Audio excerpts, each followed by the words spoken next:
এই যে কি আরস এতক্ষণ কই আসিলি? হ্যাঁ এতক্ষণ কাম করছে দেখো না?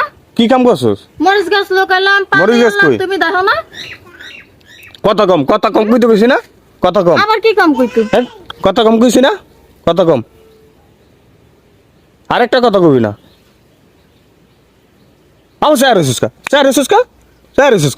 তুমি গায়ে হাত দাও কো। দোষ ধরতে গেলে বাইরে থেকেই ধরা যায়, কিন্তু বিচার করতে গেলে ভিতরে প্রবেশ করা লাগে। তুই কই যাবি? হ্যাঁ এই তুই কই যাবি? হ্যাঁ কই যাবি? তুমি গায়ে হাত দাও কো। কই যাবি তুই? কই যাবি? মাইছে কই যায় বাপের বাড়ি যায় না? বাইরে বাড়িতে যাওয়া লাগবো না, বাপের বাড়ি যাওয়া বন্ধ। আরেকটা কথা কবি একদম থাবরা গালগুল ফাটা হালাম।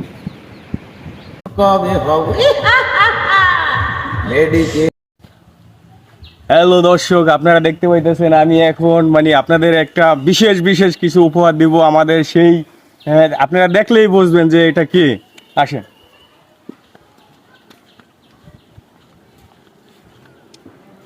আছেন কেউ? হ্যাঁ ইনশাআল্লাহ। আসসালামু আলাইকুম ভাই, ভালো আছেন? কি করতেছেন ভাই? কি অবস্থা? ভালো না? হ্যাঁ এই একটু রান্না করছি এই অবস্থায়। তারপর তো মানে আমি তো মনে করেন যে সেই অনেকদিন যাবত মানে আসার জন্য করতেছি, তো আজকে আইসেই বললাম। বাহ, এটা ভালো। এটা আমাদের মিলন ভাই, মানে যার গান সারা বিশ্ব দেখে। হয়েছি গোলাপ তাই গন্ধ দিয়ে যাব, তারপর পাবনা নয় পাগলের কারখানা, আমাদের সেই বড় ভাই। ভাই আপনি দর্শকের উদ্দেশ্যে কিছু বলেন। এইভাবে আমরা রান্না করে চলে আসলাম। হ্যাঁ, আচ্ছা নেন তো, বলেন, সমস্যা আমরা নেই। একটু এদিকে থাকি, যাই একটু বাগানের দিয়ে যাই। যেমন এই সাইডটা একটু ছাদ আছে।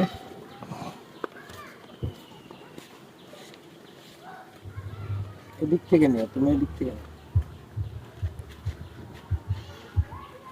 দর্শকদের উদ্দেশ্যে কি বিষয়ে মানে আপনি আপনার গান তো অনেক দর্শকে দেখে, হ্যাঁ।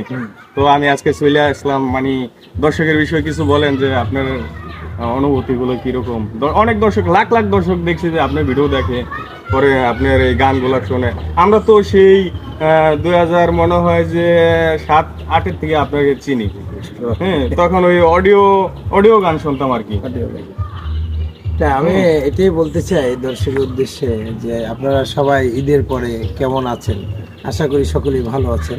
তাই যাই হোক, এখানে খুব কাছের ছোট ভাই এবং ভক্ত আমার ছোটবেলার থেকে